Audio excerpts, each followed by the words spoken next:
Bonjour à tous.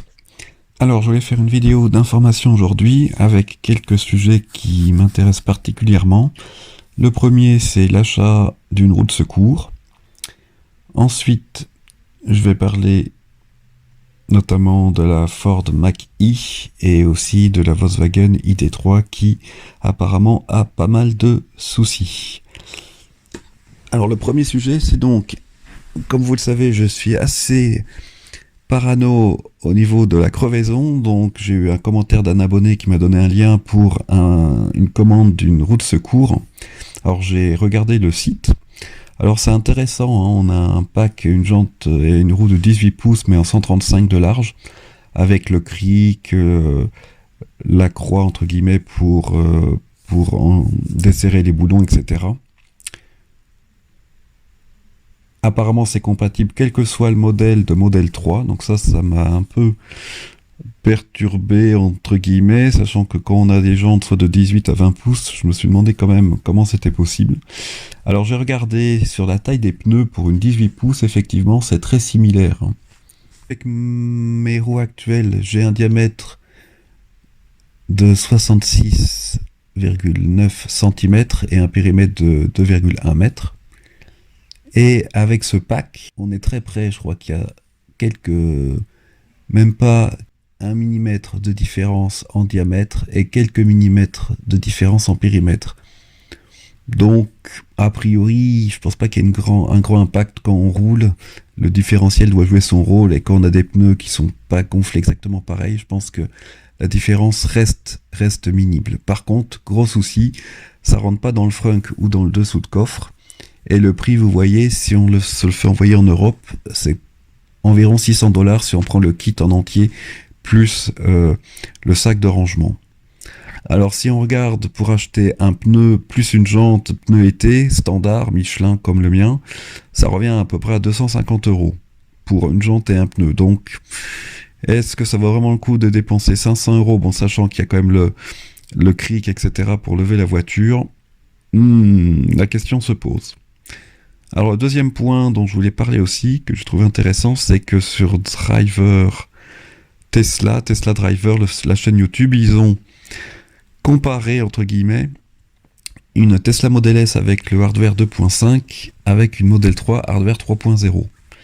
Alors c'est intéressant parce que moi j'étais plutôt convaincu que avec la reconnaissance des cônes, etc., le hardware 3 avait quand même une longueur d'avance. Mais je dis bien à l'heure actuelle, c'est pas si clair que ça. Vous allez voir sur la vidéo. Alors évidemment, au niveau de la carte elle-même, il y a une grosse différence en termes de puissance, et même en sortie externe, il y a une sortie HDMI sur l'hardware 3.0, mais à savoir à quoi ça sert. Et donc là, on est sur la Tesla Model S en 2.5, et il voulait tester sur une route. Vous voyez, il n'y a pas de ligne blanche, et donc il a à vitesse vraiment limitée. Mais la voiture, alors que moi elle le fait pas vraiment. Là, alors est-ce que c'est par rapport à la ligne blanche au sol?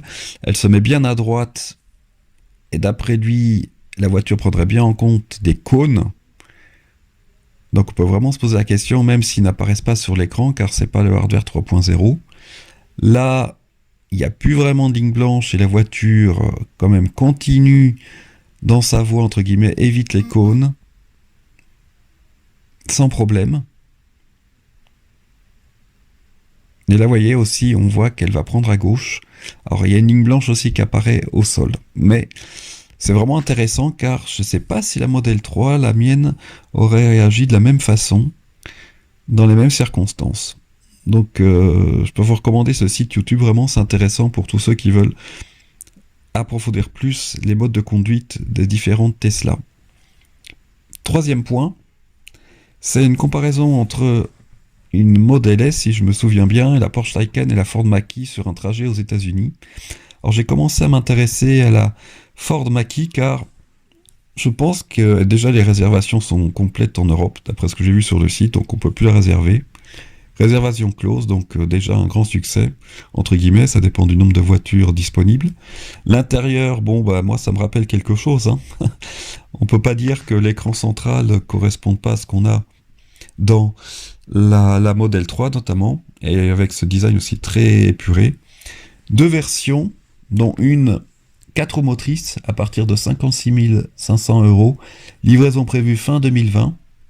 Alors l'autonomie met 420 km WLTE, mais quand vous regardez un peu plus, vous avez une Extended Range avec une batterie de presque 100 kWh, donc presque comme une Model S.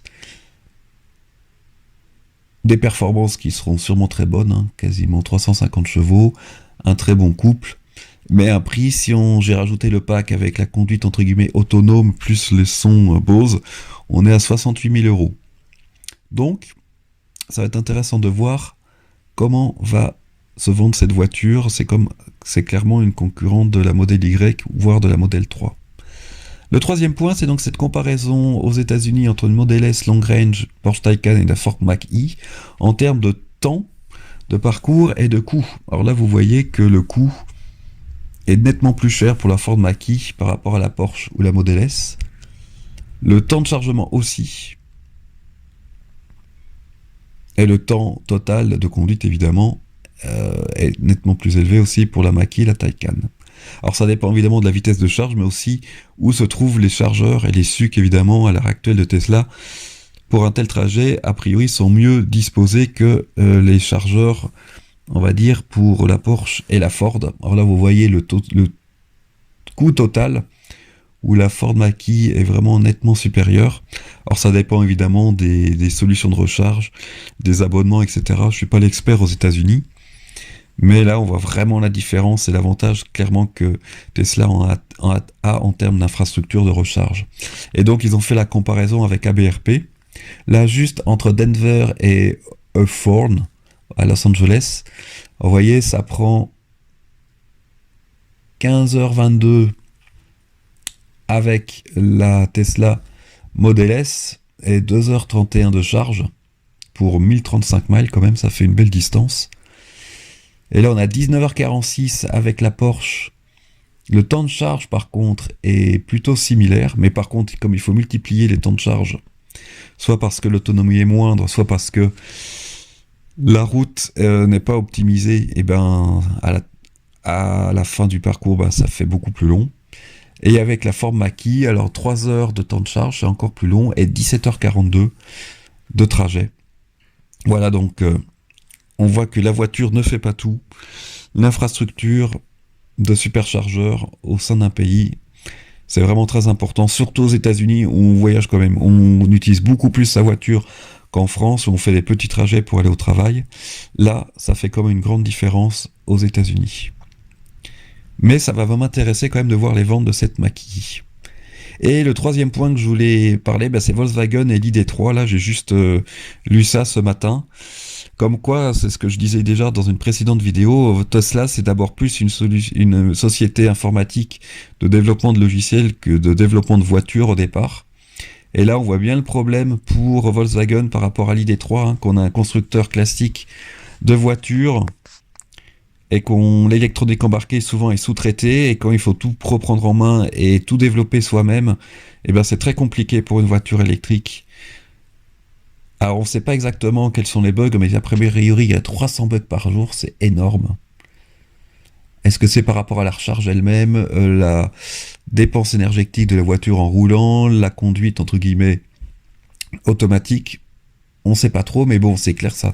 Des grosses conséquences pour Volkswagen, car c'est vraiment la voiture référence en termes de véhicules électriques pour Volkswagen en point de départ. Et si le système informatique, le logiciel est aussi le même qu'ils voulaient implanter sur les autres voitures électriques à venir, c'est vraiment un gros problème. Donc j'espère vraiment, non seulement pour Volkswagen, mais pour les constructeurs généralistes en général, qui vont résoudre le problème, notamment Ford, j'espère qu'ils n'auront pas ce problème, et que donc, ils vont pas prendre trop de retard, autrement ça va encore, on va dire, réfréner les gens à passer à l'électrique s'ils voient qu'il y a d'énormes problèmes en termes logiciels.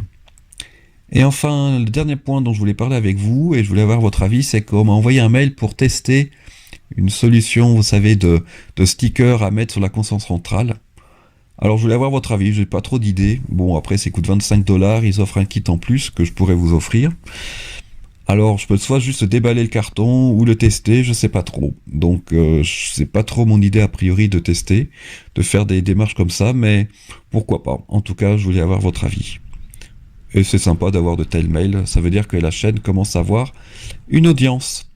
Voilà, bah écoutez, je vous remercie beaucoup pour votre attention, vous souhaite une très bonne semaine et vous dis à bientôt. Au revoir.